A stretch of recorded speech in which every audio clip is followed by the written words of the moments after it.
नाज़रीन, CIA in charge Hyderabad Munir Abbasi तरफ़ां छापे दौरान बरामद कयल सोपारियूं ऐं ड्राई फ्रूट विकिरो करण जो इंकशाफ थियो आहे। टेलीफोन लाइन ते मौजूदु आहे अब्दुलरसूल चांडियो। जी अब्दुलरसूल, छा तफ़सील आहिनि? जी हाँ, बिल्कुल।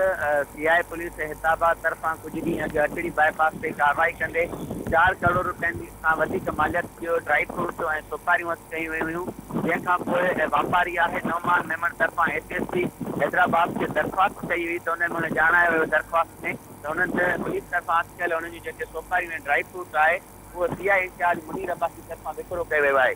जंहिंखां पोइ एसएसपी हैदराबाद तरफां वाक़िए जी जांच जे लाइ साख रखंदड़ सिंधी ऑफिसर सराज लाशारी हिते मुबनी हिकु जांच रुकनी कमेटी जोड़ी, जेका जांच रुकनी कमेटी जांच करे रही आहे।